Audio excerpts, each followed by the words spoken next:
Donc le but, c'est d'éduquer notre mental. Voilà. Donc vous apercevrez que nous avons tous des problèmes, hein, de par nos différents contextes de vie. C'est aussi le mental qui amène toutes les obsessions, qui amène toutes les focalisations, qui amène les rétrécissements de vue. Alors quand j'appelle rétrécissement de vue, c'est une image, hein, c'est le mental qui rétrécit notre champ de vision, ce qui fait que nous sommes un petit peu sectaires dans nos démarches de vie. Hein. Donc le mental, il faut vraiment bien l'imaginer comme un outil. Au même titre que l'ouïe, le toucher, enfin que les 5 sens que vous devez connaître. Vous voulez que je vous le dise? Bon, il y a l'ouïe, le toucher, l'odorat, le goût et j'en ai puis la vue. J'en oublie toujours. Voilà. Ce sont des outils, hein. D'accord. Après, on dit 6e sens, mais 6e sens, en réalité, ça ne veut rien dire parce qu'il y a d'autres sens. Il y a par exemple la thermoception qui est le fait de ressentir des choses par les variations de température. C'est un sens aussi qu'on cite rarement parce que on ne s'en sert pas vraiment consciemment. Hein. Vous avez aussi la proprioception qui est un autre sens qui est musculaire, et ligamentaire et tendineux, d'accord, qui est en partie conscient et en partie inconscient. Quand vous soulevez un poids, vous prenez un poids comme font les culturistes, vous soulevez un poids, c'est de la proprioception, vous sentez votre biceps, d'accord, qui force. Mais après, vous avez une partie de la proprioception qui n'est pas perceptible. D'accord, quand vous mâchez, vous ne sentez pas les tendons qu'il y a sous les dents. Les petits tendons qui font que tout ça bouge. D'accord. Voilà. Donc, on dit le 6e sens, mais en réalité, il y a beaucoup plus de sens que ce qu'on conçoit déjà à l'état basique dans notre apprentissage de la vie. Hein. Donc, 6e sens est employé un peu à tort et à travers. Donc, si vous entendez le mental et le 6e sens, ça peut, comme ça ne peut pas, ça dépend dans quel ordre vous les prenez et dans quel ordre vous les mettez vous-même. Voilà. Alors, le mental, c'est un outil qui devrait être dompté par notre personnalité et non pas, comme il est à l'heure actuelle, être au service de nos émotions ou de notre plan physique. Alors dans le plan physique est englobé tout ce qui est matériel. Hein. Physique, c'est pas que le physique, c'est pas que notre corps, c'est tout ce qui est matériel. D'accord ? Voilà. Donc les principaux problèmes de l'être humain, c'est que ce mental est employé de manière inadéquate. Alors, par exemple, dans des situations de vie récurrentes, vous en avez tous vécu, situations de vie récurrentes, c'est-à-dire des contextes qui se répètent, pas forcément dans les mêmes sketchs, mais le fond du contexte, il est toujours identique.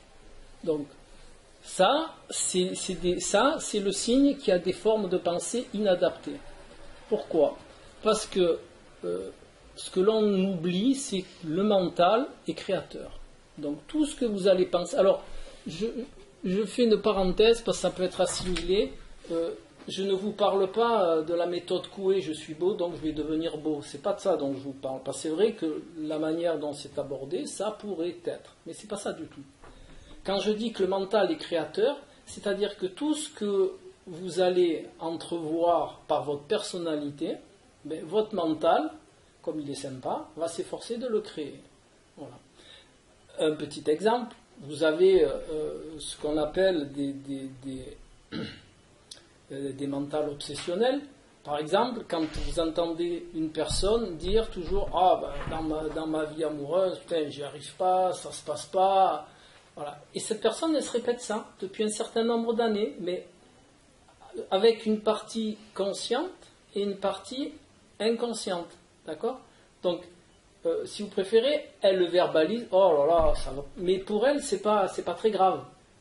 C'est grave sur le fond, mais la manière de le répéter, tout le temps, ben, ça devient une habitude dont on n'est plus conscient.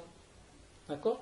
Donc vous avez plein de gens comme ça, vous les croisez. Moi j'ai des amis, hein, je ne parle pas de travail, hein, mais j'ai des amis comme ça qui me rabâchent à longueur de sortie et d'entrevue, qui me disent ah putain, je n'arrive pas à trouver une femme bien, machin. Et puis tout le temps, on se téléphone, donc on parle 10 minutes de foot, de ce que vous voulez, et puis ça revient. Mais il s'en aperçoit même plus. D'accord ? Et ça va tisser ce qu'on appelle, nous, dans notre jargon, des fils. D'accord ? Imaginez-vous ça. Et tous ces fils, à longueur de mois, d'années, ça va faire des pelotes de laine. D'accord ? Et avec cette pelote de laine, vous allez tricoter un casque autour de votre tête et vous allez vivre là-dedans. Et encore au bout d'un certain temps, toutes ces formes de pensée, elles vont s'unir. Toutes les formes pensées, elles vont faire ce qu'on appelle un égrégore de formes de pensée. Donc un égrégore de formes de pensée, pour faire très simple, c'est des formes de pensée de la même énergie qui s'accumulent les unes aux autres. Alors, une comme ça, par-ci par-là, c'est pas bien grave, ça ne va pas vous tuer, mais au bout d'un certain temps, quand elles s'amassent, alors imaginez-vous dans une grande bassine d'eau, vous savez, vous le voyez souvent, quand il y a une miette ou quelque chose, elles ont tendance à s'attirer. D'accord ? Et toutes les miettes, elles se retrouvent au même endroit dans la bassine. Faites l'expérience et vous verrez, c'est amusant. Vous mettez des feuilles de tisane et vous allez voir, au bout d'un moment, elles vont toutes se regrouper. Là, c'est un peu pareil. Après, vous avez aussi les gens qui font des égrégores comme ça, qui s'en aperçoivent plus. Vous avez des gens qui critiquent tout le temps. Oh ça, t'as vu ça, t'as vu Hollande, t'as vu machin, t'as vu... Voilà. Ils sont tout le temps en train de critiquer, c'est devenu une habitude. Ça, c'est pareil. Alors, c'est ce qu'on appelle, nous, des formateurs de casque. Hein. Vous mettez un casque et toute la journée, vous restez dans ces critiques. Le problème, c'est qu'au bout d'un moment, vous n'en êtes plus conscient de tout ça. Si vous préférez, vous parlez, mais c'est devenu une habitude. Et ce que les gens ne savent pas, c'est que le mental, ça s'éduque. C'est comme un enfant, le mental. Donc, si vous l'éduquez de cette manière-là, toutes ces formes de pensée, elles vont vous revenir dessus, et ça va faire un souci. Que ce soit mental, physique, voilà. C'est comme les gens qui vous disent tout le temps ah, j'en ai marre. Mais ça devient, pour eux, ils n'en sont même plus conscients. Ils vous racontent un truc, ah ouais, ben moi j'en ai marre, j'ai vu l'autre, j'en ai marre, voilà. Ça, c'est pareil. Si je vous dis tout ça, ce sont des exemples qui sont là pour expliciter qu'on n'est pas toujours conscient du mal que l'on se fait. Parce que ça, c'est vraiment un emploi très nocif de formes de pensée. Hein. Après, vous avez des formes de pensée qui sont un peu plus insidieuses. Par exemple, vous engueulez avec quelqu'un, vous rentrez chez vous, vous dites oh là là, c'est enfoiré, ou qu'est-ce qu'il m'a fait, j'en ai marre de le voir, celui-là, voilà. Tout ça, ce sont des formes de pensée qui vont dans la démarche, elles sont faites pour être envoyées, d'accord ? Quand vous dites, tiens, Joseph, c'est un enfoiré, il m'a fait ci, ça, vous lui envoyez quelque chose, d'accord ? Bon, vous en êtes peut-être pas conscient, mais toute parole a une vibration, et quand vous parlez de cette manière, ces paroles, elles vont aller vers la personne. Pour que la personne les reçoive, il ne faut jamais oublier qu'il faut qu'elle soit porteuse du sentiment que vous envoyez. Alors c'est valable en amour, c'est valable dans la haine, dans l'agression, dans la colère. Si la personne de qui vous parlez avec un sentiment quelconque, si elle n'est pas porteuse d'un échantillon du sentiment que vous envoyez, là c'est encore pire, parce que toutes ces vibrations, elles vont rebondir sur elles, elles vont vous revenir. Alors, ce que je vous dis là, ce n'est pas de la magie, c'est réel. Ça a été quantifié par la physique quantique, hein, comme toutes les vibrations, et toute vibration qui ne comment dire, qui ne traverse pas quelque chose ou toute vibration qui n'est pas captée, donc parce que la personne elle n'a pas un échantillon de ce que vous envoyez, vous revient.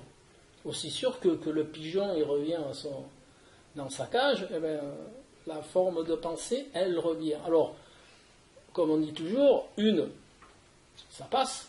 Vous avez des gens qui sont coutumiers du fait, hein, c'est-à-dire lui c'est ci, lui c'est ça, et bien, au bout d'un moment, c'est pareil.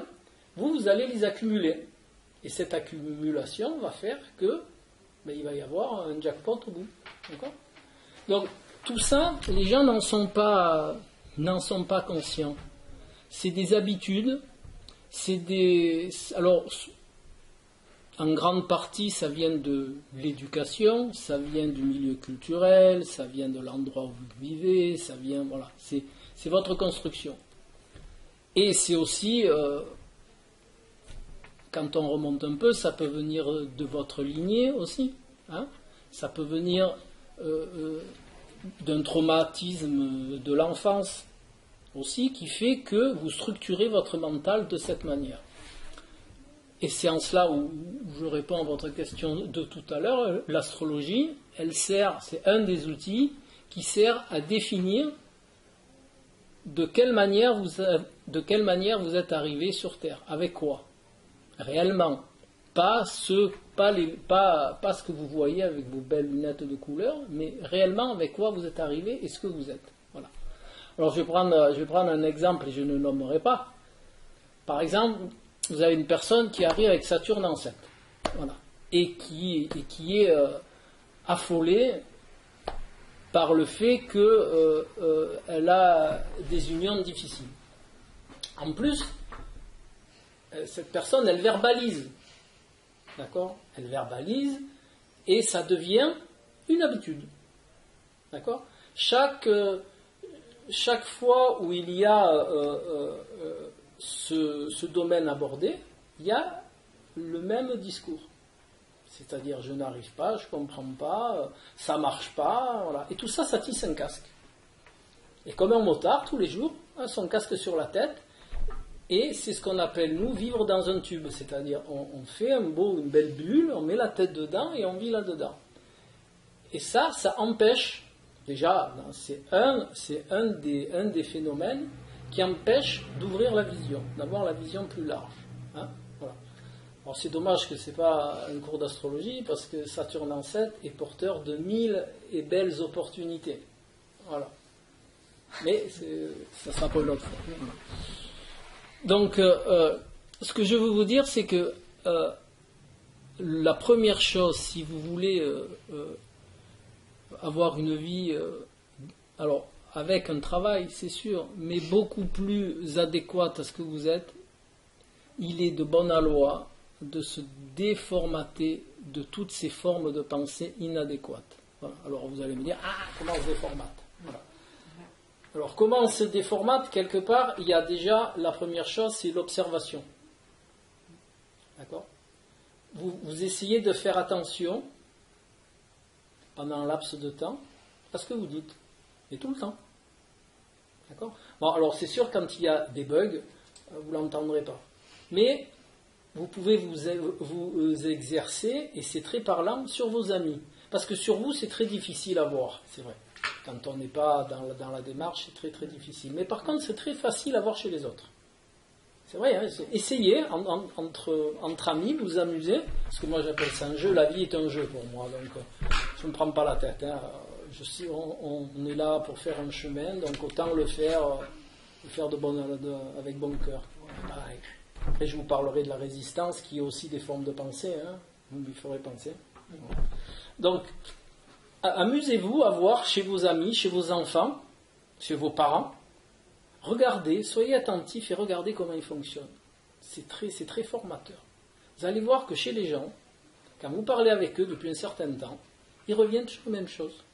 Mais là où ils ont le problème, hein, d'ailleurs, quand vous avez un peu l'habitude, vous arrivez à déceler le problème des gens sans qu'ils vous le disent, uniquement en les écoutant.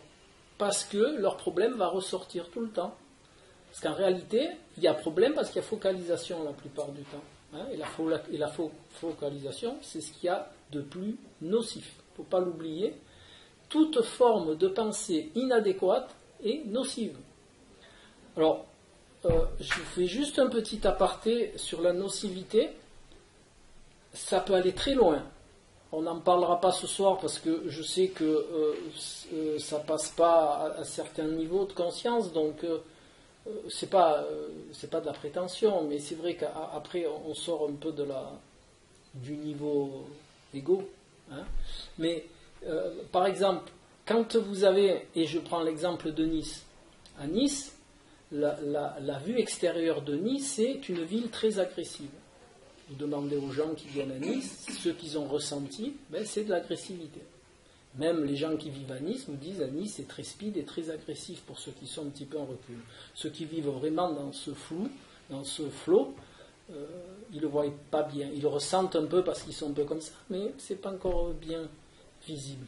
Alors, ce qu'il faut savoir, c'est que si une ville est dans l'agressivité, c'est parce qu'il y a beaucoup de gens qui pratiquent l'agressivité.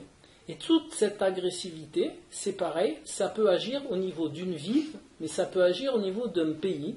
Quand il y a trop d'émissions d'agressivité dans une ville, ça fait pareil, des égrégores, mais beaucoup plus importants, des égrégores de forme de pensée d'agressivité, et ces égrégores font vivre dans la mouvance des formes de pensée de l'endroit. Mais ça peut être des formes de pensée, je vous dis, dans une ville, mais aussi bien dans un pays. Hein, d'accord ? Quand il y a beaucoup de gens, alors je vous en parle juste un petit peu parce qu'après il faut tout voir, mais dans les pays en guerre par exemple, hein, si vous écoutez parler les gens, ils ne parlent que de guerre. Donc ça ne peut qu'amplifier la chose parce que ça fait des égrégores et ils vont vivre ces égrégores. En réalité, toutes les formes de pensée s'additionnent de même énergie, c'est-à-dire les formes de pensée d'agressivité entre elles et les formes de pensée, voilà, c'est ça un égrégore, hein, c'est des énergies. Bon, moi je dis forme de pensée, mais ce que j'ai oublié de vous dire, c'est qu'une forme de pensée est quantifiée comme une énergie. Hein, c'est ça en réalité, hein, c'est pour ça que ça peut faire autant de choses, parce que c'est de l'énergie pure, voilà. Parce que il y a quelques années, les scientifiques assimilaient le mental à un échange chimique dans notre corps. Voilà, ça a fonctionné parce qu'il y avait un échange chimique.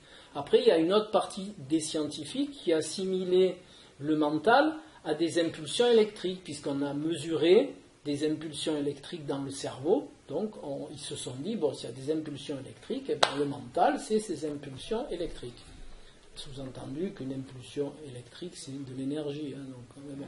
Et maintenant, grâce à la physique et surtout à la mécanique quantique, on sait que le mental est énergie. Parce que le mental est vibration, donc si c'est une vibration, c'est une énergie. D'accord ? Alors quand je dis vibration, c'est au même titre que des ondes radio, FM, Pogo, tout ça. Ben là c'est pareil, mais sur une autre fréquence. D'accord ? Et c'est justement parce que c'est énergie que ça permet d'avoir une incidence sur chaque individu, mais aussi une incidence sur une masse d'individus. Et une incidence à des niveaux encore plus grands. Voilà. Donc j'en reviens à nos modestes formes de matière. Donc il est très utile de se déformater. Alors soit vous prenez un thérapeute qui est affilié à ce genre de démarche, ou vous pouvez en partie, je dis bien en partie, le faire tout seul en commençant à regarder chez les autres. Voilà, vous regardez les enfants, les amis, tout ça, et vous verrez que... Voilà. Et vous essayez de voir aussi l'état de santé physique et l'état de santé émotionnelle, parce que c'est les deux autres plans, de ces gens qui sont facilement dans la critique, par exemple. Si vous avez quelqu'un autour de vous qui critique souvent, beaucoup, ou qui est beaucoup dans l'agressivité, qui est beaucoup dans la colère, tout ça, vous, si c'est un proche, hein, vous regardez son état de santé émotionnel ou physique. Et je suis sûr que vous découvrirez des choses. Soit ce sont des gens dépressifs, soit ce sont des gens qui vivent en constante agression, donc ils sont toujours sur le qui-vive, énervés. Enfin, vous pouvez vous faire une idée. Alors, c'est un jeu, hein. pouvez vous faire une idée. Voilà. Et de par cet apprentissage sur l'autre, parce que c'est aussi le rôle de la maison 7, hein, la maison 7, c'est quoi? C'est juste une petite parenthèse, mais je vous explique avec des mots normaux. La maison 7, ce sont la manière dont on voit les autres. D'accord? Donc, de par votre maison 7 et la maison 7 des autres, vous pouvez voir là où il y a des soucis. D'accord? Voilà. Donc, les formes de pensée, elles sont aussi structurantes de notre mental. Donc, si elles sont inadaptées, ben forcément, vous avez un mental inadapté et vous avez des problèmes. Voilà. Alors, les problèmes, c'est, pour moi, quand je dis problème, c'est pas par rapport à la société, c'est pas par rapport à toute autre chose. Quand je dis problème, c'est pour vous. Hein. C'est toujours par rapport à vous. Voilà. Donc, je voulais vous lire un petit truc que j'avais écrit avec un ami il y a quelque temps et que j'ai ressorti dans un de mes en préparant la conférence. Le mental cherche toujours à garder le contrôle, car au fond, c'est bien lui qui a créé au fil du temps ce que nous pensons être, notre ego, le sens du moi. Toutes nos opinions, nos croyances, nos valeurs, nos jugements, nos peurs, tout cela, le mental l'a créé au travers de nos conditionnements sociaux, éducatifs, culturels et religieux. Toutes les expériences vécues, bonnes ou mauvaises, ont été analysées, passées au crible, filtrées, et classé par le mental. Cela a créé et crée notre identité à laquelle nous nous identifions sans cesse. Le facteur temps du mental est une source de souffrance.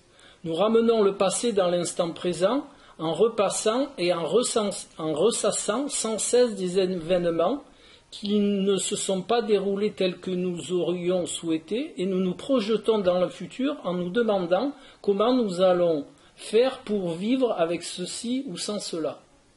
Alors je vous l'ai lu comme ça, hein. Maintenant je vais reprendre. Donc notre mental, il crée notre identité, c'est-à-dire il crée ce que nous sommes. Donc en travaillant notre mental, on peut changer ce que l'on est.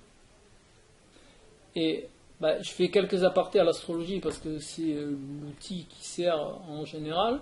Donc de par l'étude de votre thème, vous pouvez savoir de quelle manière il faut moduler votre mental.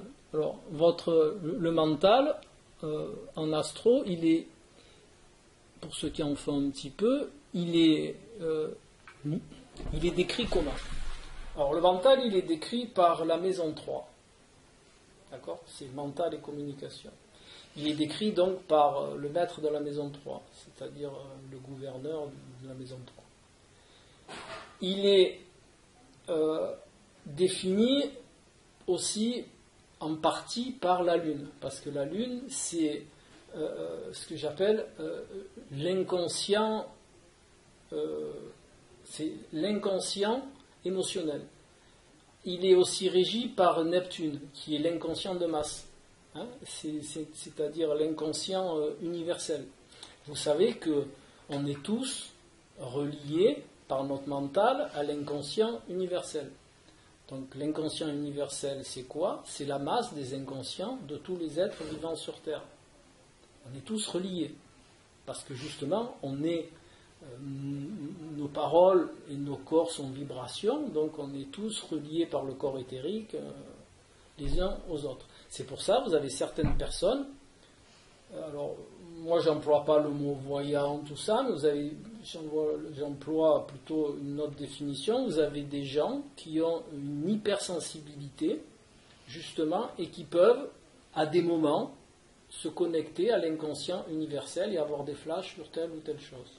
Bon, c'est l'explication, entre guillemets, de la voyance, ou ce qu'on appelle les dons paranormaux. Parce que notre cerveau fonctionne de cette manière, il a déjà vécu les secondes qu'on va vivre. Nous, on a un temps de retard.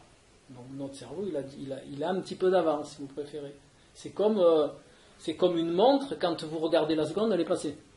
Essayez, vous prenez une montre, quand vous essayez de voir la seconde, à moins de vous y prendre avant, mais ce qui est pour notre cerveau pas possible, quand vous cherchez à voir une seconde, elle est passée. Eh bien, notre cerveau, il sait déjà ce qui va se passer, Alors que nous, entre guillemets, on le perçoit qu'après. Mais ces gens-là, ils ont la faculté de se connecter à l'inconscient universel, donc ils voient un petit peu avant. D'accord? C'est pour ça que ça peut exister. Voilà. Ensuite aussi, il y a le paragraphe, je vous le relis, après je vous l'explicite. Toutes les expériences vécues, bonnes ou mauvaises, ont été analysées, passées au crible, filtrées et classées par le mental. Ça veut dire quoi? Ça veut dire que votre mental, il s'éduque par vos expériences. D'accord? Si vous ne tirez pas la bonne, entre guillemets, la bonne leçon de l'expérience, eh bien vous allez éduquer votre mental de manière inadaptée. Et de là va s'ensuivre un souci, forcément. D'accord? Donc pensez bien que tout ce que vous vivez est porteur d'expérience. Et toute expérience doit être assimilée de la bonne manière. D'où l'utilité d'enlever les lunettes. Parce que si vous avez des lunettes rouges, vous allez conscientiser cette expérience à travers votre bug et forcément vous allez en attirer une mauvaise quintessence. Et de là, vous allez mal éduquer votre mental et ainsi de suite. Alors, cas concret, parce qu'on comprend mieux quand c'est tout bien concret. Voilà, par exemple, alors je vais vous en citer deux cas qui sont différents. Par exemple, on a une expérience amoureuse qui s'est mal passée. D'accord? On va structurer notre mental par rapport à cette expérience et on peut en faire une généralité. Et toutes les expériences amoureuses que l'on va avoir par la suite vont être vues à travers cette structure mentale. Vous comprenez mieux maintenant pourquoi les expériences doivent être assimilées de la bonne manière. Parce que tout ce que vous allez vivre après, dans le même domaine, va être vu à travers cette expérience. Parce que les gens n'ont pas conscience que les expériences qu'ils vivent, ils les gardent. Ils croient qu'ils vivent l'expérience et l'expérience, elle est terminée. Non. Le cerveau, il garde tout. Le cerveau fait référence de tout, enfin le mental. D'accord? Quand vous vivez quelque chose, petite question, quand vous vivez quelque chose, vous croyez que ça se passe comment dans votre tête? C'est-à-dire, vous avez une expérience, alors on va prendre le basique, vous vous mettez le doigt dans la fenêtre, aïe, ça fait mal. Alors comment c'est vécu dans votre cerveau? En vous, votre mental, comment... Une crainte. Oui, mais bon, c'est une crainte, oui, c'est sûr. Une douleur. Alors, comme c'est pas un atelier, je vais vous donner la réponse de suite. Ouais. Dans votre cerveau, ça va se passer comme ça. Je vais mettre le doigt dans la fenêtre et je vais me coincer le doigt, ça va me faire très mal. Voilà. Bon, ça va rester une crainte, oui, mais pourquoi? Mais parce que votre cerveau, il va enregistrer la douleur. D'accord? La douleur que ça a procuré de mettre le doigt dans la vitre, il va y avoir une petite case où il va y avoir douleur, doigt dans la vitre. Et ça va servir de référence. Chaque fois, alors c'est là où on en vient peut-être à la crainte, chaque fois que vous allez approcher d'une vitre entrouverte, votre cerveau il va de suite ressortir le tiroir en disant « Hop, attention, là, il y a vitre ouverte, il y a possibilité de se coincer le doigt. » Donc, vous avez une référence. Et vous allez vivre votre approche de la fenêtre entrouverte par rapport à cette référence. C'est pareil pour tout. Alors, je vous sors un autre exemple basique. Alors, c'est ce qu'on emploie plutôt pour faire comprendre aux gens un peu plus jeunes, mais je trouve que pour les gens plus vieux, c'est très bien aussi, parce que moi, il me plaît cet exemple. Vous avez tous mis le doigt sur quelque chose de chaud et vous avez enlevé la main de suite. Bon, ben ça ne s'arrête pas là. Tout le processus derrière, votre cerveau, ben, il a enregistré que quand c'est chaud, ça brûle et que ça fait mal, d'accord? Et hop, il fait une petite case, si je remets le doigt là, je vais me brûler, je vais avoir mal. Et c'est pour ça que vous ne remettez plus le doigt. Comprenez bien ça. C'est pour ça que vous ne remettez plus le doigt. Donc si, dans des domaines, par exemple le domaine amoureux, parce que c'est ce qui intéresse le plus de gens, ou le travail, bon, enfin peu importe, mais je vais prendre celui-là parce que moi j'aime bien parler d'amour, donc c'est plus sympa. Si vous ne tirez pas la bonne quintessence de votre expérience, ben vous allez garder un tiroir qui va vous servir de référence. Et si la référence, elle n'est pas adaptée, eh bien, votre comportement dans la relation amoureuse, elle ne va pas être adapté. C'est comme le coup de... Voilà. Vous avez des gens, vous savez, vous avez des gens, et ça existe, qui ne ressentent pas la douleur. C'est une maladie, hein. On entend bien, hein. Voilà. Donc, ces gens-là, eh bien, il faut les surprotéger, parce que justement, ils n'ont pas ce phénomène de référence, puisqu'ils ne ressentent pas la douleur. D'accord ? Autre exemple, celui-là, il est un petit peu plus fin. Voilà. Vous avez des gens, quand ils se séparent d'une personne, ils vous disent « Oh, c'est rien. Bon, c'est rien. M'en fous. » Voilà. Alors qu'à l'intérieur, ils sont à l'envers, hein, mais ils ne le conscientisent pas. D'accord ? Donc, si on ne vit pas la souffrance à sa juste mesure, notre cerveau, eh bien, il recommence la même chose, parce qu'il n'a pas la vraie référence. D'où il est utile de vivre les choses à son véritable ressenti, et ne jamais masquer ce que l'on ressent. C'est inconscient. Ah non, c'est pas inconscient. Ah non, les gens qui se retiennent de pleurer, les gens qui se retiennent, c'est des habitudes alors. C'est une protection. Voilà, mais si on ne ressent pas de souffrance. Non, mais si on n'en ressent pas, si on se sépare et qu'on ne ressent pas de souffrance, on n'en ressent pas. Ça, c'est pas un problème. Mais vous avez beaucoup de gens, mais dans le domaine amoureux, si on se sépare et qu'on ressent aucune émotion, c'est qu'il y a un problème aussi, de toute manière. Parce que c'est justement le domaine où il y a le plus d'émotions chez l'être humain. Donc si on ne ressent pas d'émotion, c'est qu'il y a un souci.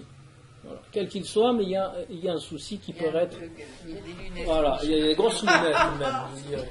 Parce que c'est un des domaines le plus pourvoyeur d'émotions. Donc même si on se sépare à l'amiable, il y a toujours un petit pincement quelque part, parce qu'il y a quelque chose qui se termine, et l'être humain, les terminaisons, il a du mal à les vivre, quelles qu'elles soient.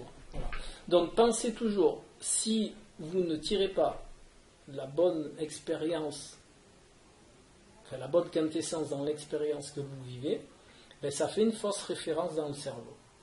Mais ça ne peut être fait que par le ressenti et pas par l'explication. Vous avez des gens qui cherchent une raison à tout. D'accord ? Ah, je me suis séparé parce qu'elle faisait mal à la cuisine, ou parce que j'en sais rien, ou parce que quelque chose. Voilà, ils cherchent des raisons.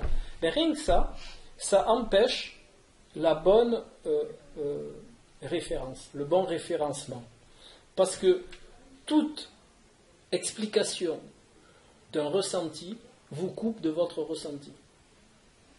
D'accord ? Si vous cherchez à expliquer un ressenti, vous vous coupez de votre ressenti. Si vous vous coupez de votre ressenti, vous ne vivez pas votre douleur dans la séparation, et votre référencement, il est à l'eau. Il ne faut pas des choses comme elles viennent sans... Voilà, il faut vous dire... Il y a une raison. Il faut vous dire... Alors, je vais vous donner l'explication. Voilà, il y a rupture, d'accord ? Donc, c'est que ça devait finir. Voilà, c'est tout. Ça devait finir. Vous vivez votre douleur. Votre cerveau, il va faire en sorte que, comme ça a été douloureux pour vous, il va faire en sorte que vous ne le reviviez pas. Parce que si ce n'est pas douloureux pour vous, le cerveau, il ne va pas vous empêcher de le revivre. Donc vous allez vivre encore une relation du même acabit. Dans un contexte différent, mais du même acabit. Et revivre des relations du même acabit.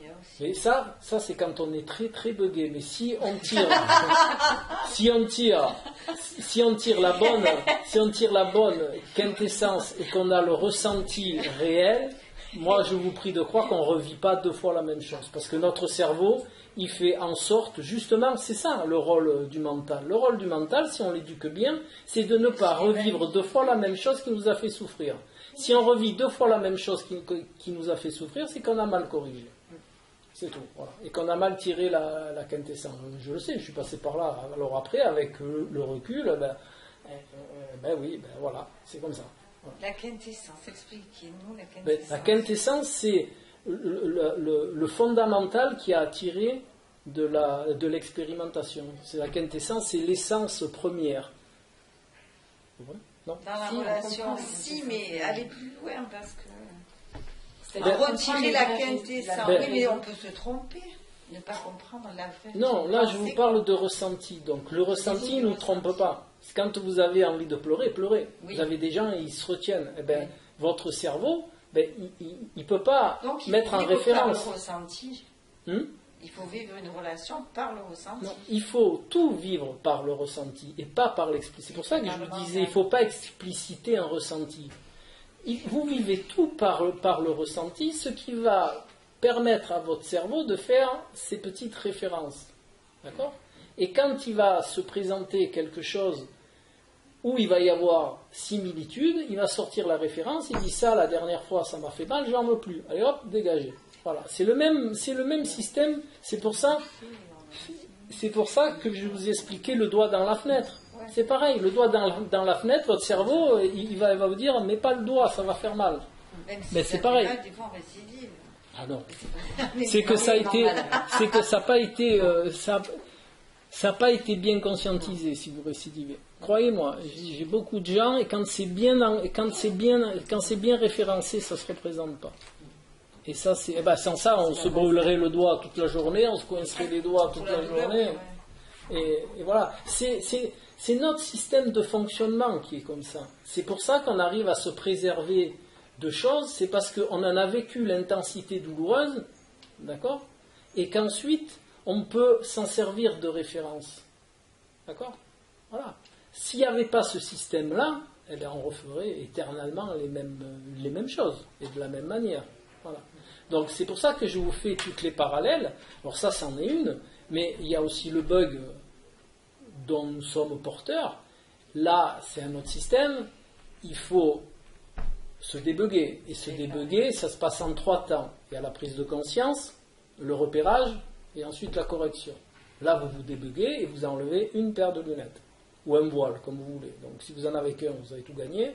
S'il y en a plusieurs, il va falloir les enlever les uns après les autres. Voilà. Donc, tout ça pour vous dire que si vous voulez avoir que les formes de pensée sont porteuses de tout ça, de tout ce que l'on a en nous. Et toutes ces formes de pensée, si elles sont inadaptées, ben vous allez vivre des choses inadaptées, c'est tout. Voilà. Parce que le mental est créateur. Le mental, on ne sait pas l'éduquer.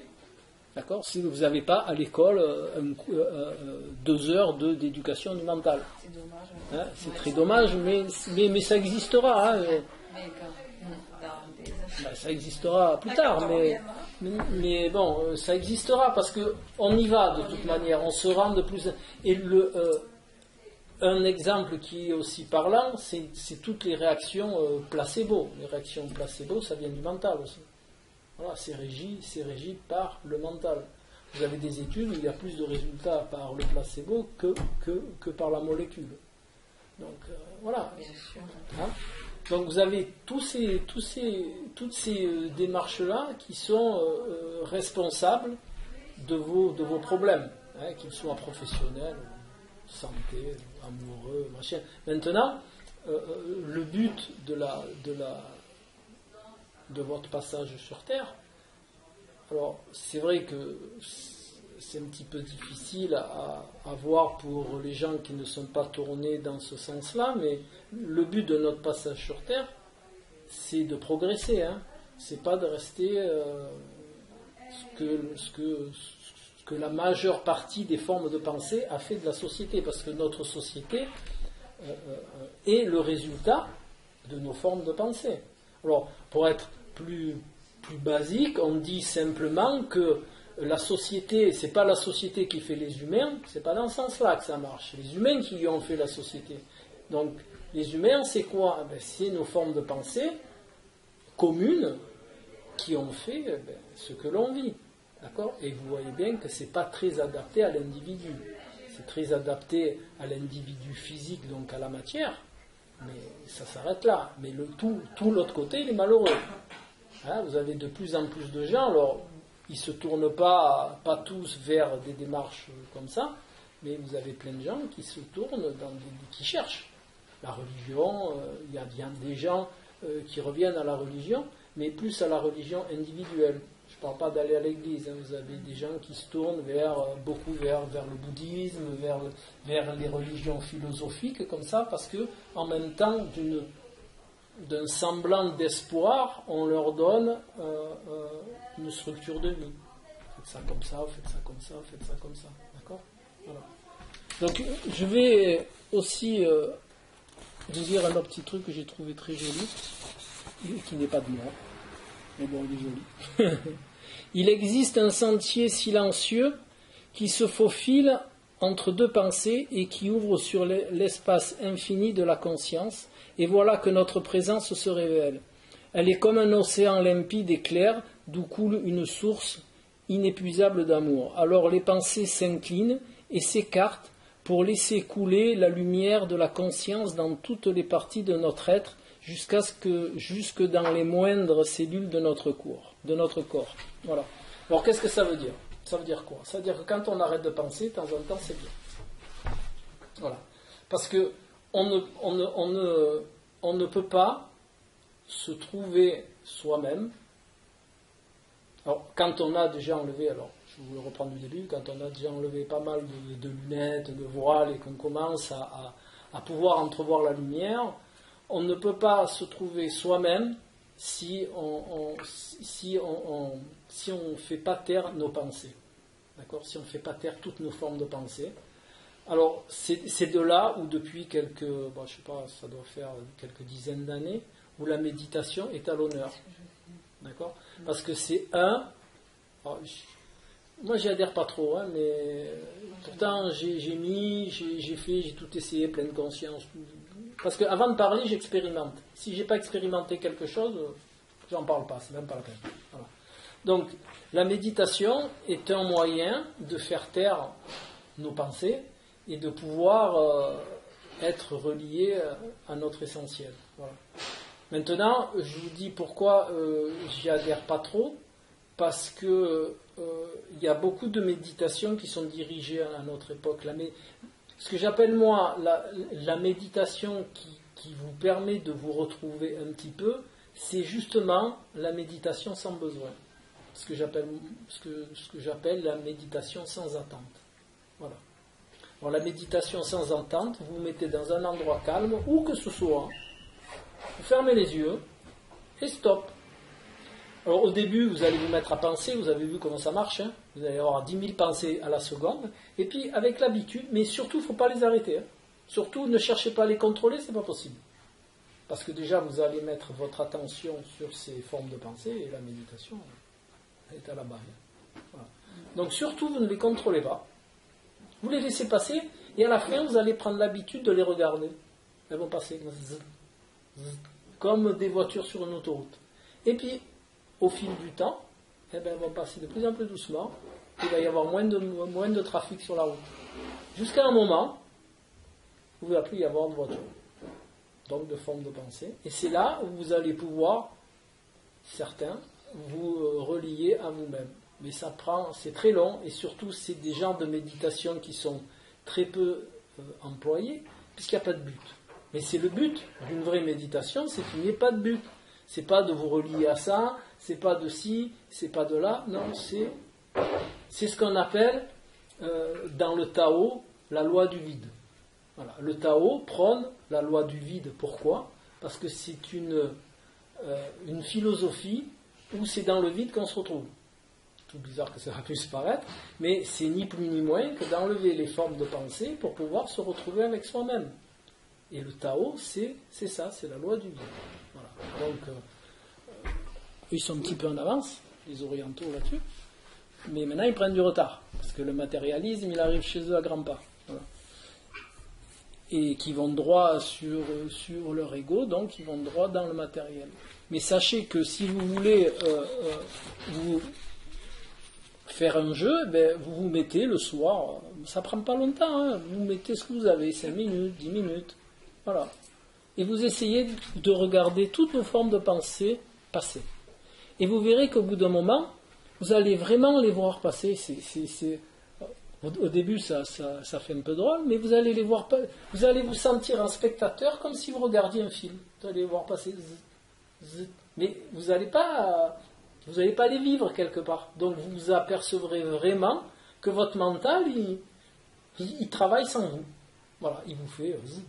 Et puis après, vous allez voir qu'il y en a de moins en moins, de moins en moins. Et à ce moment-là, vous allez vivre des choses qui sont en rapport avec votre être. Hein. Ça vous regarde. Hein. Voilà. Ensuite, tout à l'heure, je vous ai parlé d'obsession. Les formes de pensée, à une certaine densité, à un certain niveau, ça devient de l'obsessionnel. Voilà. C'est tout ce qui fait les formes d'obsession que vous pouvez trouver autour de vous. Voilà. Alors que ce soit de l'obsession, ce que l'on pourrait dire de bonne aloi, d'accord, mais ça fait surtout de l'obsession nocive. Hein, voilà. Donc c'est exactement pareil. Vous remarquerez dans votre vie tous les domaines où vous êtes en focalisation.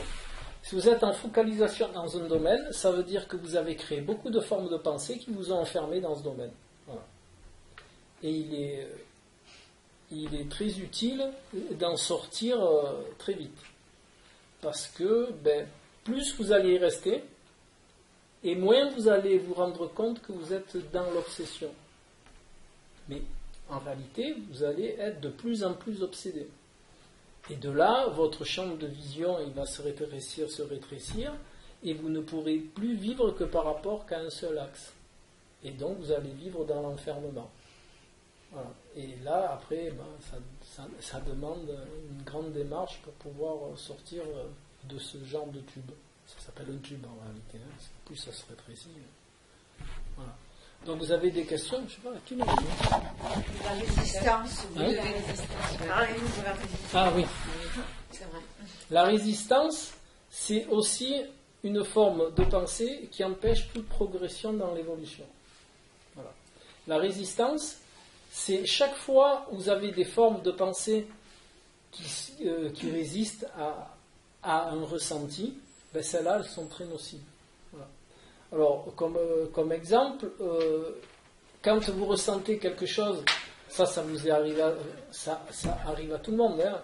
Vous ressentez quelque chose et vous vous dites, ah ben non, je ne fais pas comme ça, là vous mentalisez à 200%, vous dites non, je ne fais pas ça, je fais ça. Vous faites ce que vous pensez en réalité. Eh bien, faites toujours le contraire. Faites ce que vous ressentez et pas ce que vous pensez. Parce que toute pensée sur un ressenti est une résistance. Et si vous résistez, vous avez droit dans le mur. Toujours. D'ailleurs, vous entendez toujours autour de vous, ah si j'avais fait ce que j'avais... Si je m'étais... Voilà, et bien voilà, c'est simple. Donc, il faut aussi prendre cette habitude de ne pas résister. Et c'est très difficile pour le mental, puisque c'est lui qui engendre ça. Voilà. Donc, c'est pour ça que je vous disais tout à l'heure, toute analyse de ressenti vous coupe de votre ressenti. Il ne faut rien analyser. Voilà. Non, c'est pas rien à c'est pas rien analyser. Non, c'est d'abord on ressent, on fait, et après le mental il sert à tirer l'expérience de ce ressenti. C'est comme ça que ça fonctionne. Le mental, il a un rôle, hein, il ne faut pas l'enlever, oui. Surtout pas. Hein. Le mental, il a un rôle de compréhension. L'acte par le ressenti. Voilà, c'est le ressenti. Et après, le mental. Voilà, après, vous tirez la leçon du ressenti, et le mental, il sert à structurer la mise en place de la bonne démarche. Évidemment que si on agit à l'envers de notre ressenti, le mental, il est. Le mental, il prend le dessus. Et le mental, il n'est pas là pour... Il référence mal. Voilà, il référence mal et vous allez aller dans un mauvais référencement dans le domaine. Et forcément, vous allez vous planter. Et vous allez reproduire le domaine. Donc, il est essentiel d'abord de vivre votre ressenti. Vous savez ce que c'est un ressenti? Non, c'est difficile. J'ai mis des années. Alors, vous ne mettrez pas tous des années. Hein. Mais un ressenti, c'est vraiment laisser remonter ce qui vient de là. Le ressenti, il se passe ici. C'est pour ça qu'à l'heure actuelle, on commence vous commencez à voir de partout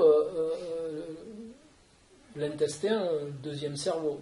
En réalité, ce n'est pas le deuxième cerveau, c'est le cerveau des ressentis. Voilà, ça a toujours été. Par contre, c'est vrai qu'il est relié au cerveau par le système nerveux entérique, qui est connu, ça c'est médical, c'est pas j'invente rien, le système nerveux entérique, c'est le système nerveux qui relie l'intestin au cerveau. Et ça va dans les deux sens. Au début, on croyait que ça allait que dans un sens, mais c'est pas vrai. Le système nerveux, il va dans les deux sens. C'est-à-dire que ça, vous l'avez vécu ou vous l'avez vu. Quand les gens ils ont un problème dans la tête, eh bien souvent ils ont mal au ventre. D'accord ? Mais à contrario, quand on a les ressentis qui ne sont pas écoutés comme il faut ou qui ne sont pas vécus comme il faut, vous avez la tête qui ne va pas. D'accord ? Et d'autant plus maintenant, ils mettent à jour, parce que ça se passe toujours comme ça. Vous avez l'ésotérisme. Vous savez ce que c'est l'ésotérisme, l'ésotérisme, c'est une démarche initiatique, sans plus. Voilà. Alors il y en a qui rajoutent secrète. À l'époque, oui, mais plus maintenant. Maintenant, tout est ouvert. Enfin, presque tout. Donc, voilà. En ésotérisme, on sait depuis très longtemps, oui, depuis Hippocrate. Hippocrate, il a quand même pignon sur rue, ce brave homme, depuis très longtemps. On sait depuis Hippocrate, depuis Socrate, que l'intestin est le foyer des ressentis et des émotions. Voilà. À un tel point que maintenant, ils croyaient avoir trouvé la cocotte dorée en disant qu'il y a des neurotransmetteurs dans l'intestin, il n'y en a pas que dans le cerveau. Mais bon. Voilà. Exemple comme quoi c'est réel. D'accord ? Donc, il est aussi très utile de ne pas différencier les différents plans, et notamment le plan physique, ce qui veut dire que si vous nourrissez mal votre corps, vous allez avoir des soucis aussi. Mais des soucis psychologiques et des soucis de classification de l'information, parce que vos ressentis, ils vont pas être ce qu'ils devraient être. D'accord ? Quand vous mettez l'intestin en vrac, forcément, ça réagit sur votre état émotionnel, et votre état émotionnel, s'il passe par votre mental, ça va faire un souci. D'accord ? Donc pensez toujours que les trois plans sont liés, chose que les gens ont du mal à notre époque parce qu'ils ne sont pas éduqués comme ça. Les trois plans sont liés, que ce soit le plan mental, le plan émotionnel et le plan physique. On ne peut pas, c'est pour ça que je parle souvent de manière holistique, parce qu'on ne peut pas détacher un plan des deux autres. C'est comme si on vous disait que le foie il peut fonctionner sans cellules hépatiques. C'est pareil, c'est la même démarche. D'accord ? Donc, pensez toujours que les trois plans sont liés.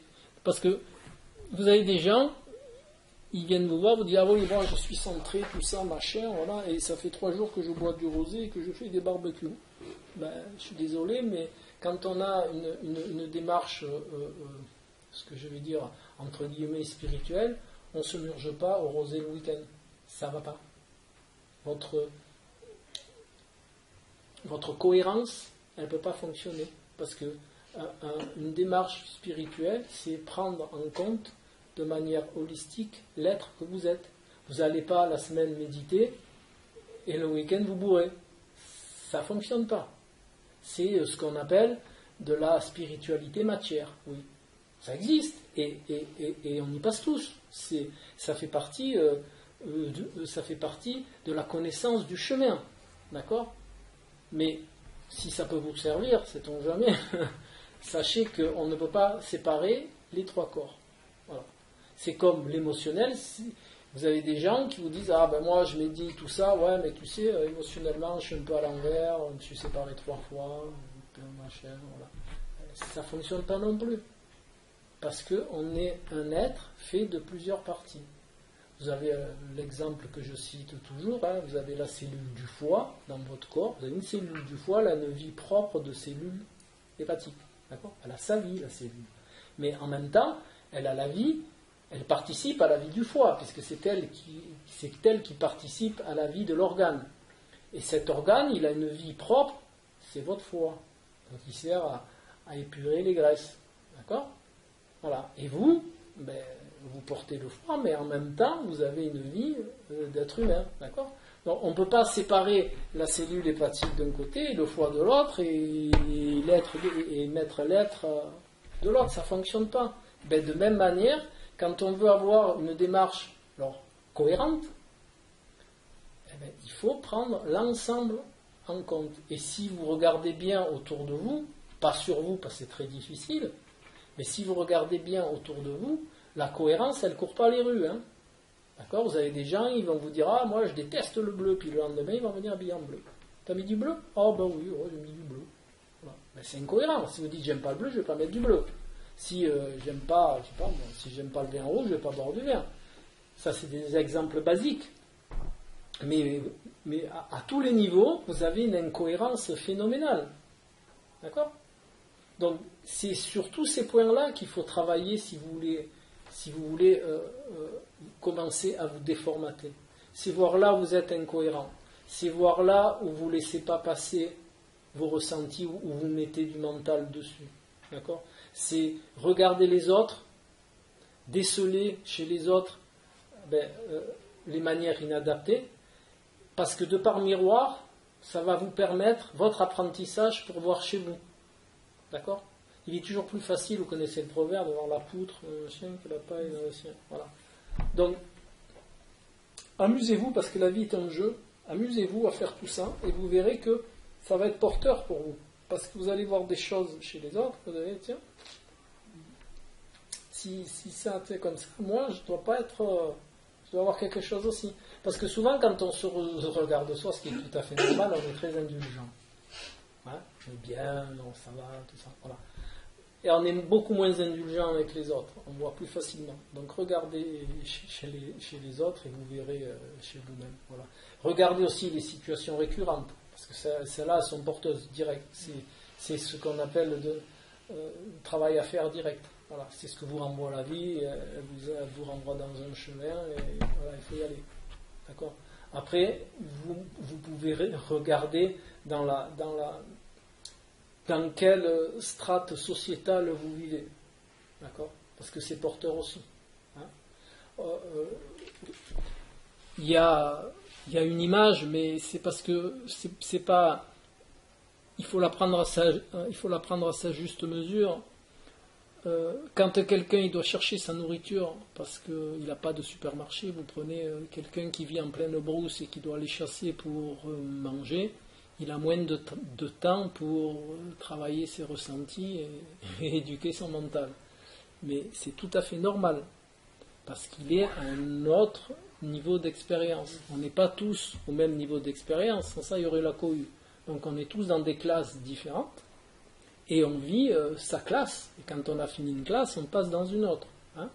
Donc c'est pas de l'égoïsme, c'est pas du sectarisme non plus, mais il faut regarder dans sa classe pour pouvoir avancer. D'accord? Vous avez des gens qui sont très tournés derrière, et en étant derrière, ils ne peuvent pas avancer. Hein.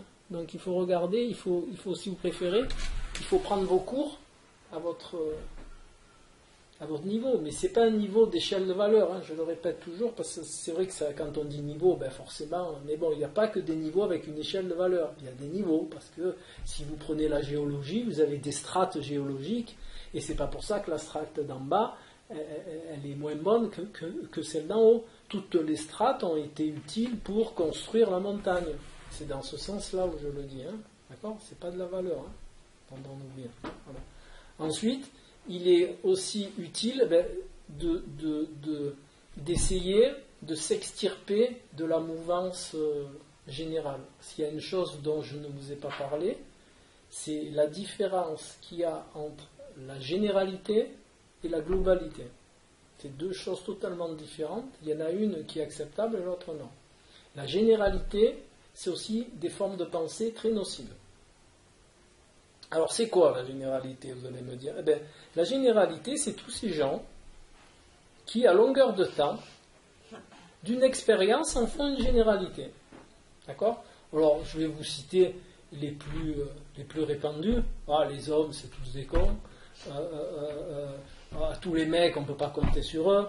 Voilà, c'est tout ce genre de... les Italiens, c'est tous des roublards, je sais pas, moi, les Français, c'est quoi les Français? Des râleurs, voilà. Voilà. Ça, c'est ce qu'on appelle des généralités. Mais c'est des formes de pensée, hein, aussi. Et c'est aussi des formes de pensée très dangereuses. Parce que l'être humain, pour se rassurer, d'une expérience, il a besoin d'en faire une loi, une généralité. Une généralité, ça peut être assimilé à une loi pour soi. C'est pour ça que je vous cite ces cas-là, parce que c'est dans notre éducation. Les hommes, dès qu'il y a une femme, on ne les tient plus faire. Voilà, tout ce genre, mais bon, vous en avez des plus fines. Hein. Là, je vous cite les plus grosses, mais vous en avez des plus fines. La généralité, c'est nocif à tous les stades, individuels et pour le règne. Parce qu'en réalité, toute vérité n'est que temporaire. Il n'y a pas de vérité à long terme. D'accord ? Donc si vous globalisez, vous êtes forcément dans la vérité à long terme. Puisque tout au long de votre vie, les hommes, ça va être tous des coureurs. Par exemple, c'est disait ma grand-mère. Oui, c'est resté, hein. D'accord ? Voilà. Donc tout ça, c'est une forme de pensée. Donc quand vous allez rencontrer un homme, vous n'allez pas vous en apercevoir, parce qu'après ça reste dans l'inconscient, c'est encore pire. Vous n'allez même pas vous en apercevoir, mais votre mental, en face, il va avoir un coureur. Donc vous n'allez pas vous comporter d'une manière, vous allez vous comporter avec le petit tiroir coureur. Le petit tiroir coureur, il va avoir un homme, il va s'ouvrir coureur. Donc vous allez vous comporter de manière inconsciente en plus, donc vous n'allez pas savoir pourquoi vous le virez. Mais en réalité, vous le virez parce que vous avez une référence coureur. Et pas coureur vélo, coureur... D'accord.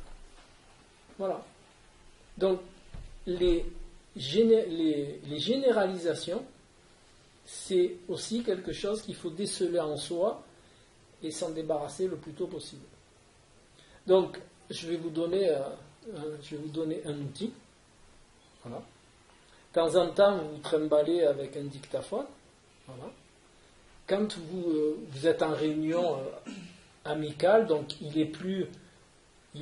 ça c'est un conseil que je vous donne, conseil personnel de vécu, il est toujours de mise de demander à l'assemblée si vous pouvez enregistrer. Voilà. Même si c'est des amis. Parce que j'ai vu des problèmes dus à des enregistrements qui ont été écoutés par des... voilà. Donc, demandez toujours à l'assemblée, surtout si elle est amicale, si vous pouvez enregistrer. Et après, vous écoutez l'enregistrement. Et du coup, vous écoutez. Parce qu'au bout d'un moment, vous allez oublier l'enregistreur. Quand vous êtes au milieu amical, vous allez complètement oublier. Et le fait d'écouter, vous allez vous rendre compte. Le fait de vous entendre... Alors que quand vous êtes dans la mouvance, vous n'allez pas le remarquer, mais le fait de vous écouter, vous allez le remarquer. Et là, la correction, elle est un petit peu plus facile à entreprendre. Vous allez écouter les généralités dont vous êtes porteur. Vous le faites plusieurs fois, parce que dans certaines assemblées, il va être question de tel domaine, donc vous n'allez pas parler de la même chose, et ainsi de suite. Donc c'est à refaire plusieurs fois. Et de là, vous allez entendre vos douces généralités. Hein. Et de cette manière-là, vous pouvez en prendre conscience déjà. Et une fois que la prise de conscience est faite, c'est le protocole, vous rentrez dans le repérage, c'est-à-dire chaque fois vous allez vous rendre compte, et à chaque fois vous allez le corriger. Et au bout d'un temps, la référence, à force de corriger, elle va changer. Et vous allez retrouver une démarche adaptée. Bon, là, je vous le fais très facile. Hein. Ça demande du travail, de l'attention. Voilà. Mais sur le papier, c'est facile. Voilà. Et alors, je vous disais généralité, mais c'est valable pour tout. Hein. Imaginez-vous que, par exemple, pour une élection politique, je vous le fais un sens plus large, comment voulez-vous que ça marche ? Ça ne peut pas marcher, puisque chaque fois où il y en a un qui est élu, il y en a 50% qui vont dire qu'il va se casser la gueule. Donc forcément, il y a 50% à chaque fois de formes de pensée inadaptées qui vont servir de référence à une masse de gens. Alors sachant que c'est la masse qui fait la société, forcément, ça ne peut pas marcher. Alors ce qu'il faut, je ne dis pas d'aller voter pour le candidat qui est en place. D'accord ? C'est pas ça. C'est pas devenir adhérent, même si c'est pas ça.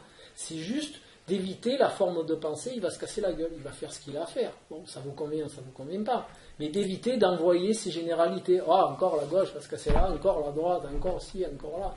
Tout ça, c'est porteur pour l'ensemble, là, alors, de formes de pensée nocives. Alors, je vous parlais toujours je vous ai parlé de généralité et de globalisation. Pourquoi ? Parce que quand on est dans le global, on ne peut pas avoir de forme de pensée nocive. D'accord ? Alors, ça c'est juste pour la petite histoire. Hein. Quand vous êtes dans le global, dans la généralité, oui, vous pouvez être très nocif. Puisque d'un truc, si par exemple vous avez un mari, un ami qui regarde 10 matchs par an, vous avez des femmes, par exemple, qui disent il est toujours devant son football. Toujours, ça fait 10 matchs par an, ça fait un par mois, donc c'est pas. Mais ça devient une généralité. Et une forme de pensée nocive, parce qu'il y a un mauvais référencement. D'accord ? Quand elle va rencontrer un mec, si elle divorce de celui-là parce qu'il est 10 matchs par an, quand elle va rencontrer un mec, elle va dire tiens, lui, il va regarder 10 matchs par an. Voilà, et puis ainsi de suite. Donc, tout ça pour vous faire la parallèle avec la globalité. Si vous vivez dans la globalité, vous ne pouvez pas avoir de forme de pensée généraliste. Pourquoi ? Parce que justement, vous êtes dans le global. Donc dans le global, vous ne pouvez pas dire toujours, puisque vous êtes dans le global. Et c'est juste pour vous finir le tableau de ce domaine-là. Pourquoi on dit généralité et globalité ? Parce que dans la globalité, on ne peut pas avoir de forme de pensée généraliste. D'accord ? Voilà. Vous avez des questions ? Non, mais vous pouvez continuer pendant 12 heures encore, nous on attend. Non, mais c'est pas ça. Donnez-nous les quelle heure il est ? Moi, j'ai mis mon truc. Faites-nous condensé pour la solution. Il n'y a pas. Ça aussi. Qu'est-ce qu'on va faire ? Ça, il n'y a pas de solution générale. Mais il y a un protocole personnalisé. Voilà. Donc, pour avoir de bonnes références. Je vous dis, toujours écouter ses ressentis et ne pas mentaliser ses ressentis. Ça débug si on fait ça ? Non, ça c'est juste déjà le premier pas. C'est ne pas se couper de ses ressentis. Ce qui vous permet d'avoir de bonnes références, c'est justement vos ressentis et ce n'est pas les explications comme tout un chacun, mais chaque fois où il arrive quelque chose. Parce que les explications, ça coupe le ressenti. Et s'il n'y a pas de ressenti, il n'y a pas d'archivage possible. Voilà. Parce que les explications, c'est le mental qui les crée. Donc, comme le mental, il les crée, eh bien, votre cerveau, c'est lui qui les crée. Donc, il ne peut pas archiver quelque chose. Notre être fonctionne comme ça. Il n'y a que par le ressenti. Expérimenté par le ressenti. Voilà. Où on peut faire une référenciation sur divers domaines. Voilà. Ça, c'est la première chose. Comment je vous expliquer ça ? Même quand il arrive quelque chose. Il m'est arrivé ça parce que. Ressenti, il y en a peu. Et vous pouvez le remarquer. Amusez-vous des fois à ne pas mettre d'explication sur un truc, et bien il va vous remonter un truc direct. Vous allez avoir quelque chose là. Et c'est ça qui va permettre de faire une référence. D'accord ? Par exemple, j'aime bien prendre le domaine amoureux, parce que je suis un passionnel, donc j'adore le domaine amoureux. Donc voilà, vous êtes avec quelqu'un. Très bien. Vous vous séparez. Voilà. Vivez votre douleur. Le meilleur moyen de pouvoir refaire un couple adéquat, c'est de vivre sa douleur dans sa pleine intensité. Parce que plus vous vivez votre douleur à sa réelle, je ne dis pas de l'augmenter, à sa réelle intensité, et plus l'archivage, il va être top. C'est-à-dire que la prochaine fois, votre cerveau dira, bon, ça, je ne veux plus le vivre. Parce que ça m'a fait très mal, je ne veux plus le vivre. Voilà.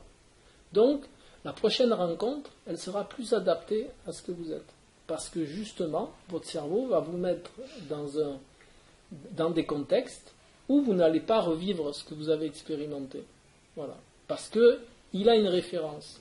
Donc s'il voit que ça se met en place, vous n'en avez pas conscience, puisque vous n'avez pas confiance, ce petit tiroir il s'ouvre, tout ça. Moi, c'est des images.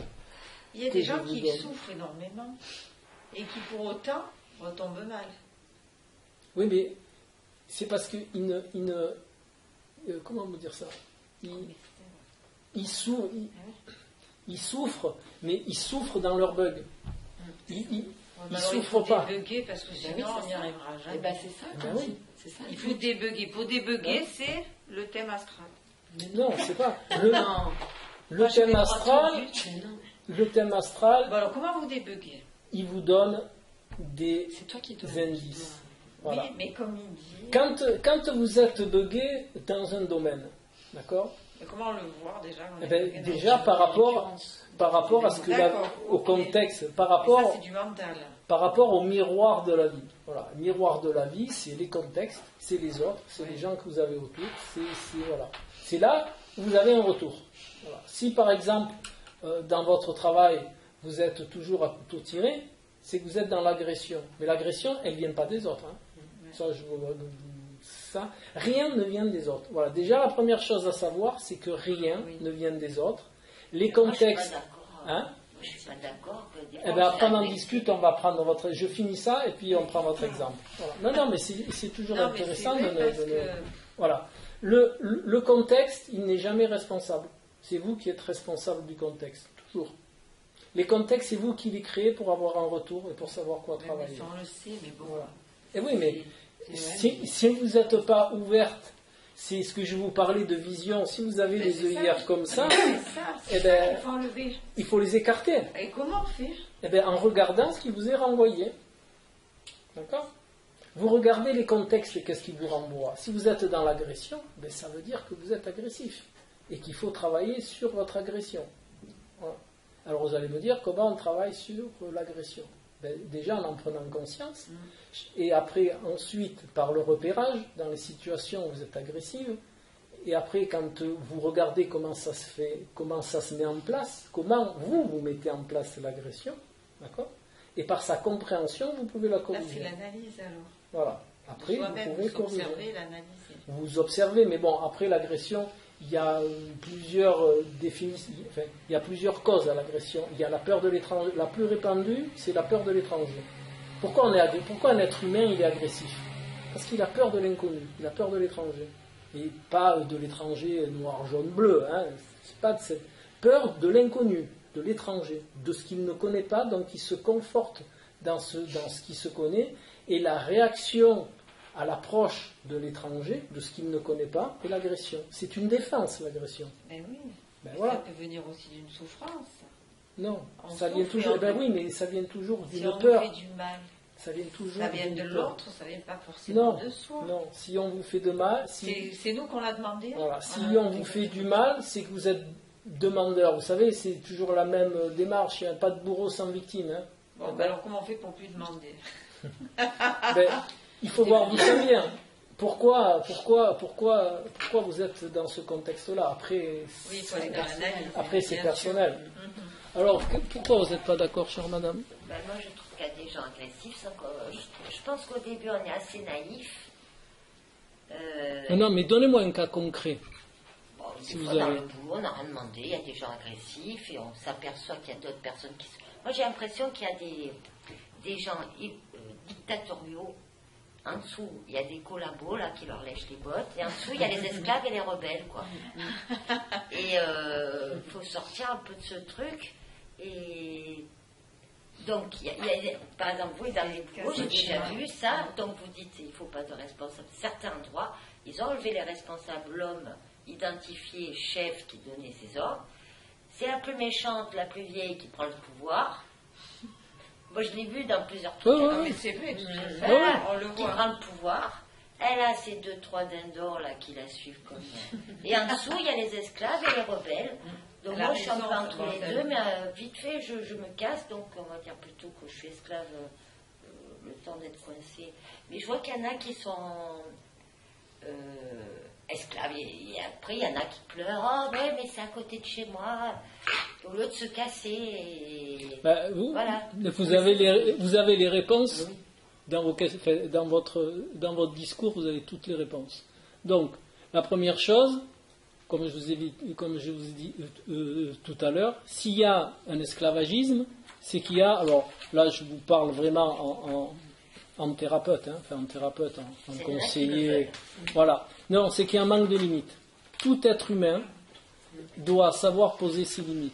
S'il y a alors moi je parle jamais de cas, je parle toujours de ressentis, parce qu'en réalité, ce sont nos ressentis qui sont importants. Par exemple, juste un exemple, vous pouvez avoir un enfant avec ses deux parents à la maison, si l'enfant il a le ressenti que le père ne lui donne pas ce qu'il faut, il va avoir un ressenti d'abandon, il va se structurer avec un ressenti d'abandon. Donc là c'est exactement pareil. S'il y a un ressenti d'esclavagisme, c'est qu'il y a un manque de limites. C'est que la personne en elle-même, elle ne sait pas poser ses limites. Donc comme elle ne sait pas poser ses limites, il y a insertion d'une personne dans son espace vital et de ce fait, il y a un ressenti d'esclavagisme. D'accord ? Maintenant, vous avez des gens qui sont ce que j'appelle petits chefs, voilà. Mais parce que pour que la personne en face, elle s'aperçoive qu'elle ne sait pas poser ses limites, il faut bien qu'il y ait un contexte qui soit créé pour qu'elle se rende compte qu'elle ne sait pas poser ses limites. Donc vous avez des gens qui sont dans l'abus d'autorité, qui ont un bug qui s'appelle l'abus d'autorité. Vous avez des gens qui sont dans un bug qui s'appelle la non-pose de limite d'espace vital. Ces deux personnes-là sont complémentaires, elles se rencontrent, parce qu'une fait abus d'autorité sur l'autre, qui doit se rendre compte que cet abus d'autorité, ce n'est pas un manque de limite, d'accord ? Et celle qui fait l'abus d'autorité, de par la nouvelle pose de limite de celle qui n'en mettait pas, elle se rend compte qu'elle est dans l'abus d'autorité. Voilà. Donc un renvoie à l'autre, toujours. Voilà. Donc si on vit des contextes de ce style-là, et il y en a à foison des contextes, on a chacun... Non, il faut corriger. Si vous êtes une personne qui ne sait pas poser ses limites, c'est pas une tare, c'est parce que soit les parents n'ont pas posé une éducation, mais parce qu'eux-mêmes n'avaient pas les ressources. Je ne dis pas qu'ils ont fauté, parce que personne ne faute en réalité. On fait des erreurs, on est là pour les corriger, mais personne ne faute. La faute, c'est uniquement, encore, et on y revient, une idée judéo-chrétienne, t'as fauté, paf, c'est Adam et Ève, ça on dégage. Il y a des erreurs qui sont faites, et les erreurs sont faites pour être corrigées. Parce que, quelle est la différence entre faute et erreur ? Ça, c'est juste pour la petite histoire. Une faute, c'est punissable. Une erreur, c'est une correction. Donc, si dans votre bouche, vous employez le mot faute, vous allez vous auto-punir. Parce que vous avez commis une faute, et dans votre éducation judéo-chrétienne, faute égale punition. Alors que erreur égale correction. Donc, vous n'allez pas vous auto-punir en plus du manque de limite. D'accord ? Voilà, ça c'est un exemple de correction, si vous en voulez. Voilà, c'est un exemple de correction que l'on fait individuellement, ou alors en petit groupe. Et donc on étudie le contexte. Dans l'occurrence, c'est moi qui suis là, donc j'étudie le contexte, et on sait qui est qui, et qui doit corriger comment. Voilà.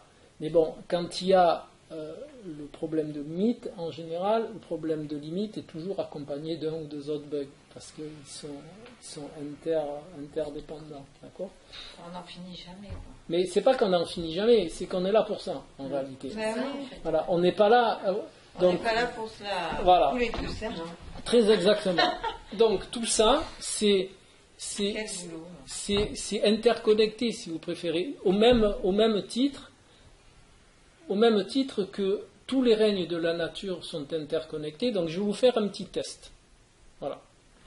Donc écoutez bien, vous allez me donner la réponse.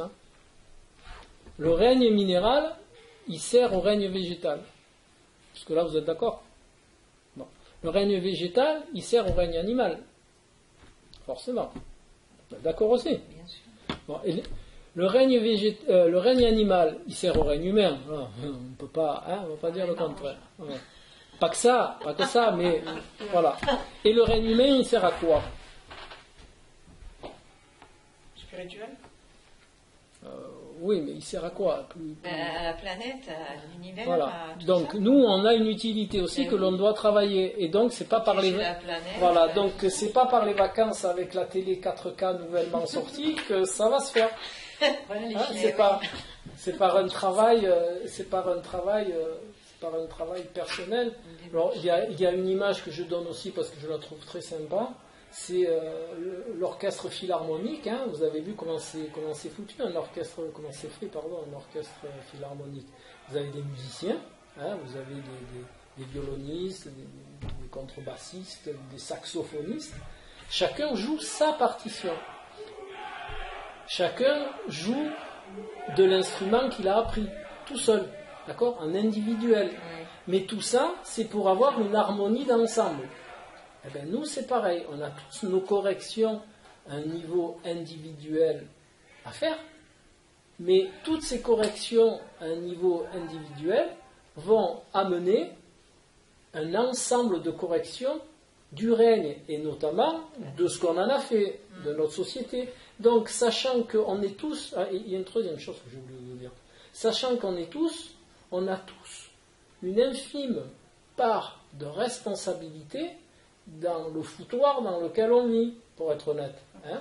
C'est-à-dire que quand on aura tous pris conscience qu'il va falloir, pour améliorer la société, c'est pas en changeant de système économique, c'est pas en changeant d'homme politique, c'est pas en changeant de tout ce que vous voulez, c'est juste en nous changeant, nous, en apprenant notre partition comme il faut, en jouant de cet instrument de manière adaptée, donc c'est nous en nous comportant de manière adaptée, que l'ensemble de ces manières adaptées va faire un règne adapté qui va créer une société adaptée aux individus jouant la bonne partition que nous sommes.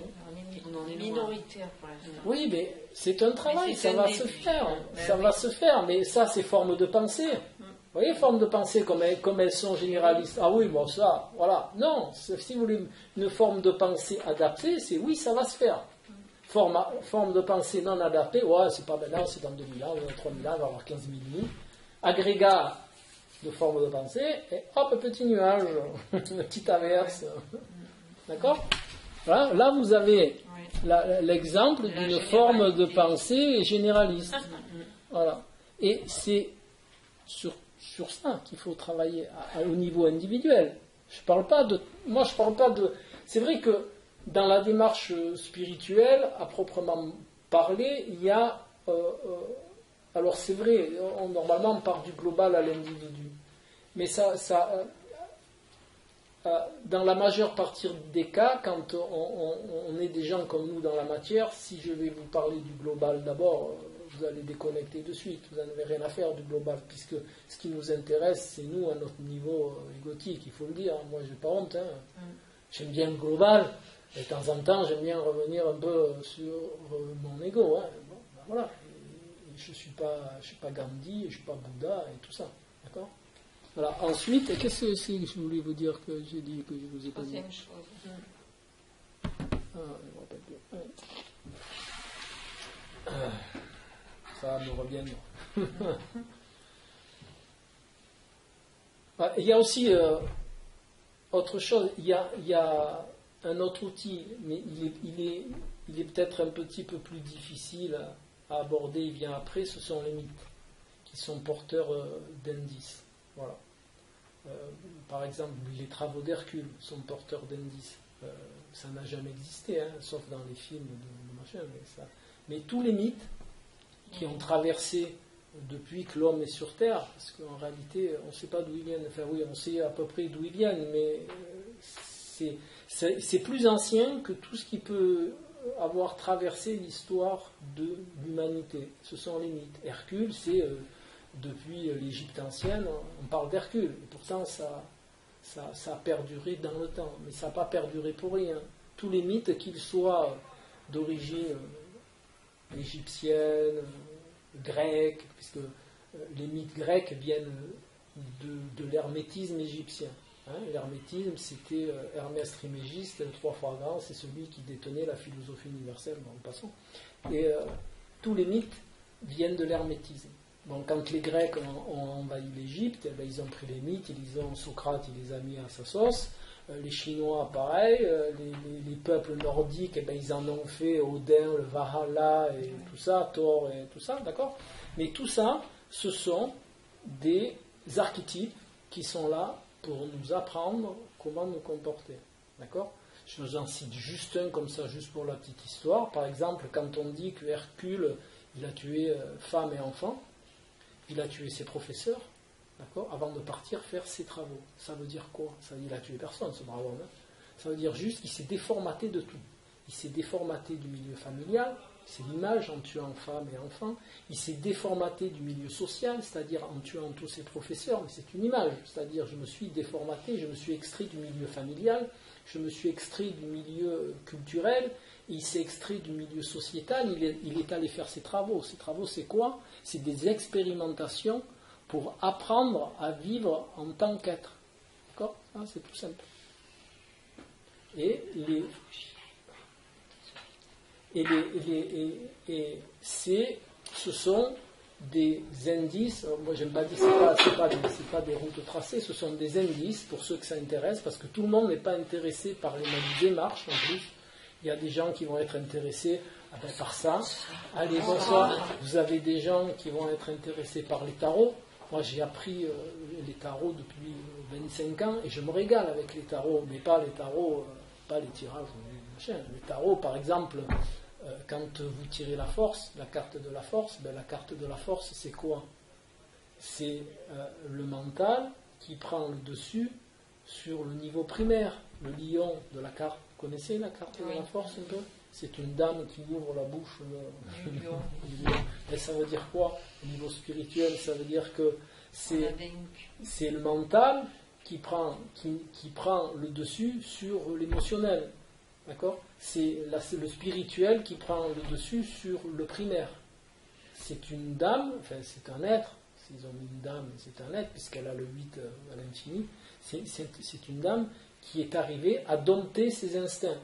Donc, adopter ce qui n'était pas adapté à sa spiritualité. Voilà. Après, vous avez toutes les cartes du tarot. Le diable, c'est pareil.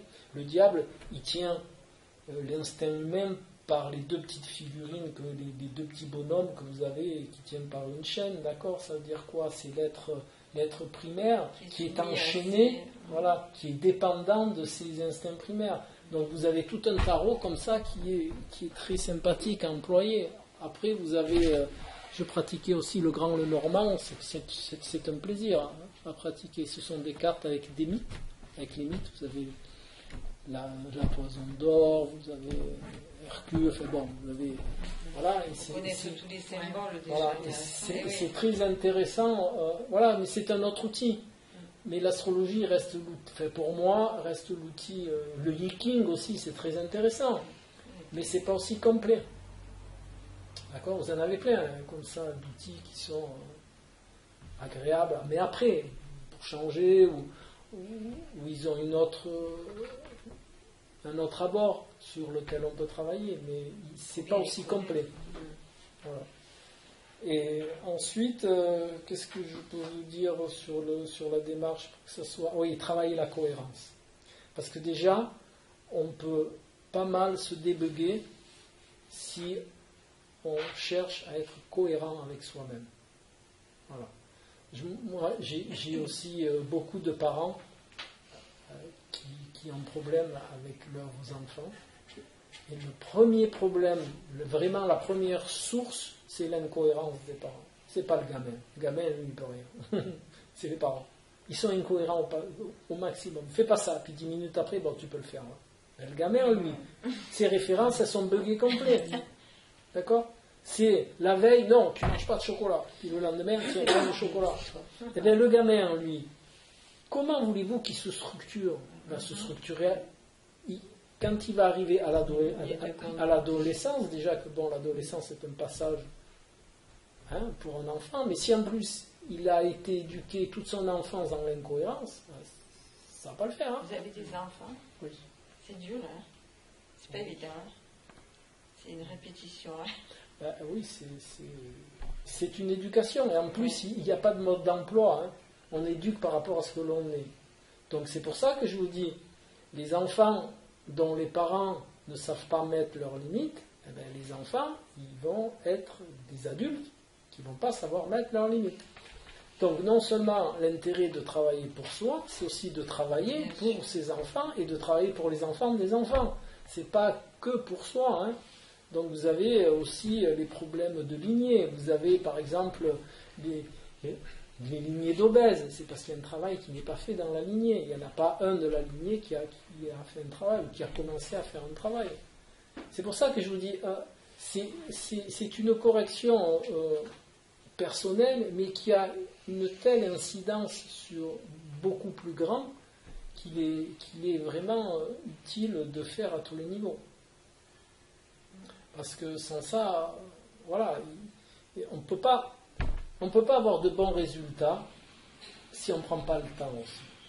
D'accord ? Et on est dans une société, enfin on a créé une société où on fait tout tellement vite, on ne prend plus le temps pour soi. D'accord ? Moi j'ai des gens qui viennent me voir, des fois ils craquent au bout de 30 ans. Ils craquent, là j'ai un formateur, il craque, mais je dis, on se calme, hein, voilà, on va poser les billes. Et les gens ils sont dans une telle mouvance qu'il y a une telle accumulation pendant des années, ils n'ont pas pris même 3 secondes pour se regarder se raser, bientôt. Ils se rasent tellement automatiquement qu'ils ne prennent plus conscience qu'ils se rasent, que après ça part vraiment dans tous les sens. Et après il y a vraiment un gros travail à faire. Donc, moi, mon rôle d'être humain dans la globalité, là, cette fois-ci, j'essaie autour de moi de dire, bon, tu prends même 1 heure par semaine. C'est pas 1 heure par semaine, tu vas te mettre dans un endroit tranquille, peu importe, là où c'est devant la mer, te mettre dans la forêt, où tu veux, et tu prends 1 heure et tu te poses et tu penses à toi. Voilà. Tu regardes, tu te regardes. Bon, voilà, petit à petit, ça fait son chemin, et c'est toujours très, très, très formateur. Mais c'est vrai qu'à notre époque, on a la, je vais dire ça comme ça, mais on a la critique facile, hein, mais on a la critique toujours pour les autres et pour autour. Mais en réalité, c'est pour soi. Tout ça, ça nous renvoie à nous. C'est pas nous qui renvoyons aux autres. Enfin, nous, on renvoie aux autres autre chose, ce dont ils ont besoin. Mais il faut toujours penser que quand on critique tel ou tel contexte, c'est nous qu'on critique. Et que forcément, en plus, ces critiques, par effet boomerang, elles vont nous revenir sur nous, en plus. Donc ça va faire double effet qui se coule. C'était ça, la pub. Ouais, je suis bien formaté, quoi. D'accord ? Donc, quand vous savez ça, vous ne pouvez plus vous comporter de la même manière. C'est pas possible. Même si ça met un peu de temps à faire son chemin, mais vous ne pouvez plus. Parce que c'est le b.a.-ba de la en réalité, c'est le b.a.-ba de la vie d'individu. Hein, on n'est pas là pour se renvoyer des tonnes de critiques. Voilà. Essayez déjà, quand vous serez arrivé à vraiment vous connaître, hein, ça ne veut pas dire tout corriger, mais déjà se connaître. Vraiment comment on fonctionne réellement et ce que l'on est. Mais après, vous commencerez à travailler la non-nocivité. Et la non-nocivité, elle commence par la première chose, c'est la prise en compte de l'autre. D'accord ? C'est de dire qu'il y a soi et les autres. Parce que ça paraît comme ça. Je sais qu'il y a les autres. Non. Mais c'est vrai qu'on porte un jugement. Voilà. Pratiquement sur tout. Ça, ça devient un automatisme. Le jugement, c'est pareil. C'est quelque chose de très nocif. On ne peut pas juger quelque chose de différent. Vous savez ce qu'on dit dans les milieux autorisés, on ne peut juger que quelque chose qui est similaire. D'accord ? Vous ne pouvez pas juger quelque chose qui n'est pas similaire. Donc, comme il n'y a aucun être humain qui est similaire, on n'aurait rien jugé du tout. La comparaison ne devrait pas exister et le jugement n'aurait pas existé. Voilà. Mais seulement, depuis l'école, déjà on vous met, toi tu as un 4, toi tu auras un 8, toi tu auras un 20. Déjà, on est dans le jugement. Et puis surtout, il faut que tu sois meilleur que l'autre. Donc vous êtes formaté comme ça. Voilà, vous êtes formaté. Et de formatage en formatage, vous arrivez à 50 ans. À partir du moment où vous trouvez ce qui vous correspond, vous avez gagné. Vous allez l'étudier.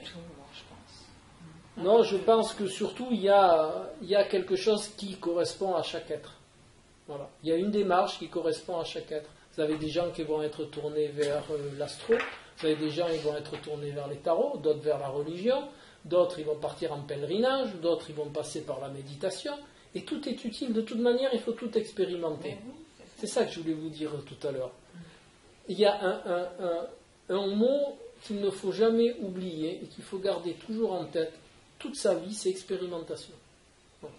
La seule chose valable que l'on peut faire pour acquérir quelque chose, c'est l'expérimentation.